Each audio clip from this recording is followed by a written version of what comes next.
li nga xamante ni moom moo di jotaay bi dañ koy dooree ak li nga xamante ni moom moo di l'affaire Farba Ngom mais d'abord ci forme bu ñaari communiqué laa bëgg ñu ñëw alors communiqué yi nga xamante ni dafa tukkee ci pôle judiciaire financier bi donc benn communiqué bi nga xamante ni moo jiitu ñu ne communiqué boobu dafa fuité am sax ñu ne communiqué boobu c'est pas authentique boobu nag dañu gis ñu bind ci li nga xamante ni moom moo di turu Farba Ngom après par la suite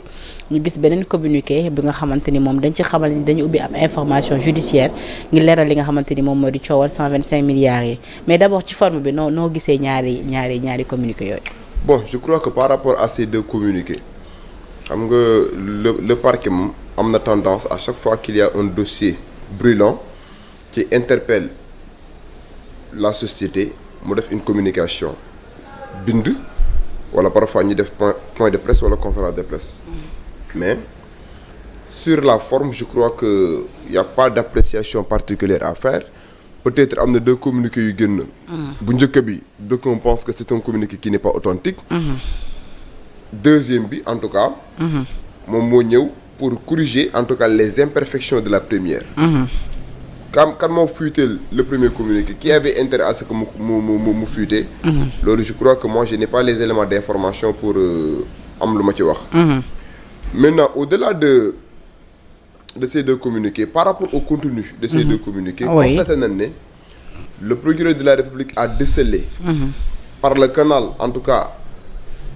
de la CENTIF bi nga xam ne ni moom moo ko saisir parce que le parquet toujours buy enclencher des poursuites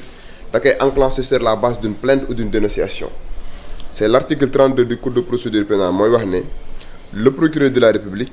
il reçoit des plaintes et dénonciations et apprécie la suite à leur donner mooy moom day jot ay plainte ak ay dénonciation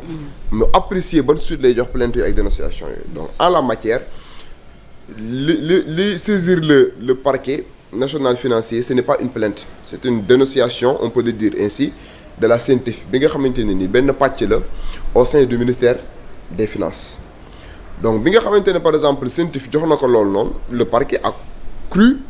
devoir qualifier les infractions mooy kat man lii nga ma indil ni que jàpp naa ne lii ci droit blanchiment de capitaux la escroquerie la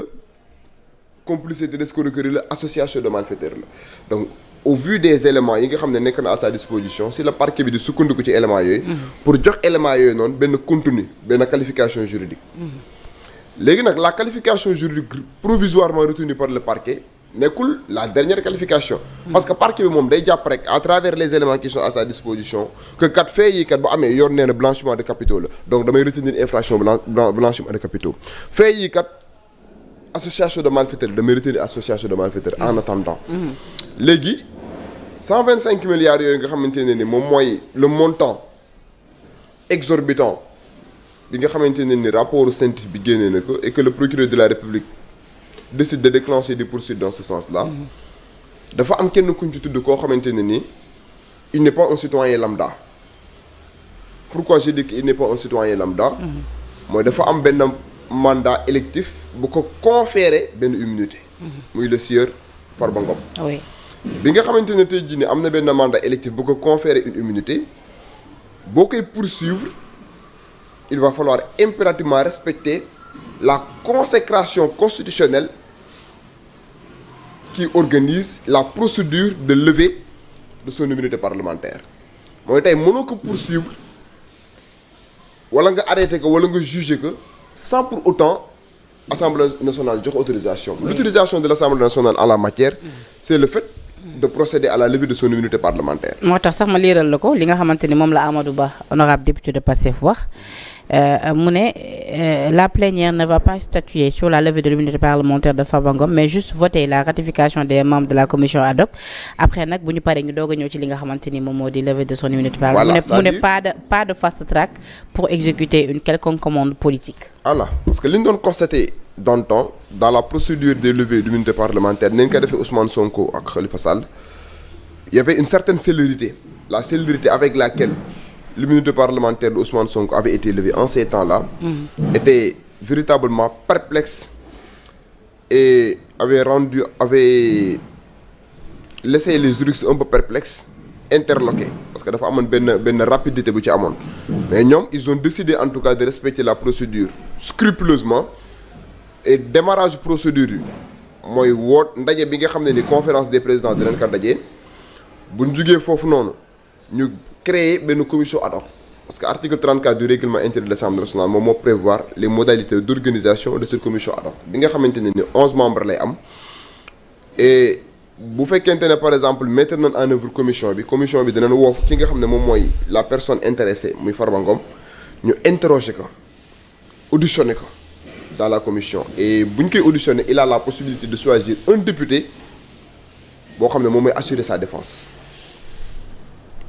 bu passé procédure boobu c'est la ñuy demee nag fi nga xamante ne tey ji moom mooy plénière et bu ñu demee plénière du nekk comme plénière yi ñu doon constaté parce que plénière boobu noonu c'est le président de l'Assemblée nationale moom mooy prendre la parole ki jiitu commission bi jël parole le rapporteur aussi jël parole la personne intéressée day jël parole ak ki nga xamante ne tey ji mooy député bi mu choisir pour mu défendre ko si par exemple après ces débats on a constaté que dañoo war a lever immunité parlementaire bi et ça sera facile puisque l'actuel régime a une majorité confortable dañuy lever immunité parlementaire bi même si le groupe parlementaire Takku Wallu à travers Maître Aïssata Tall Sall nee na ñoom il compte pas se laisser faire mais à l'Assemblée nationale c'est la règle du nombre la majorité va imposer cette majorité-là à la minorité et ça va passer comme lettre à la poste levée d'immunité bi moom day am léegi nag il peut y avoir un débat contradictoire entre celui ou celle que le sieur Farba Ngom choisira pour défendre ses intérêts devant l'Assemblée nationale et le ministre de la justice bi nga xamante ne day teewal gouvernement bi il aura droit à la parole le ministre de la justice moom il viendra expliquer à l'Assemblée nationale le pourquoi de cette levée d'immunité parlementaire léegi beneen mbir bu nga xamante ni bëgg naa ñu taxaw ci mooy déjà bu ñu dellusiwaatee ginnaaw ci li nga xamante ni moo di ñaari communiqué lan mooy justifier tey jii ab communiqué bu nga xamante ni bu fuité te mu war a jógee ci li nga xamante ni moo di pôle judiciaire financier. En tout cas jusqu'à présent le parquet n'a pas tenu une communication pour élucider l'opinion sur en tout cas le pourquoi de ces deux communiqués. parce que dafa am ñu jàpp ne bu ñu liiree par rapport ak contenu boobu les communiqué peut-être communiqué boobu lu ñu bindoon la teg ngir xaar te ji surtout après li nga xamante ni moom moo di levée de son immunité parlementaire pour indi ci ay éclaircissement parce que communiqué boobu moom moo gënoon complet par rapport ak li nga xamante ni tey ji moom lañ njëkk gis ci ouverture d'information judiciaire. parce que le premier communiqué avait cité nommément le sieur Farba Ngom. ma joxe ci ay détails. Très bien. Oui. Mais dans le deuxième communiqué on a constaté que la dénonciation a été faite sous le format de l'anonymat dañoo wax ne rek am na 125 milliards. Mais tous les Sénégalais sont convaincus que liñ ci mënoon retenir comme xibaar moo di ouverture d'une information judiciaire. Oui, ouverture d'information judiciaire en la matière mënugul a am parce que mënugoo poursuivre quel est l'obstacle? C'est la levée de l'immunité parlementaire. Tant que levée wu immunité parlementaire boobu noonu député mënu ko poursuivre c'est ce que dit l'article 61 de la Constitution et l'article 51 du règlement intérieur de l'Assemblée nationale. léegi nag ku mel ni juge Dème moom dafa ŋàññ li nga xamante ni moom moo di doxalinu pôle judiciaire financier bi ci ab poste bi nga xamante ni def na ko ci page Facebook am a rappelé que ni moom dafa démissionné depuis mars 2018 nee na pôle judiciaire financier bi est en train de se laisser politiser comme l'a créé en 2012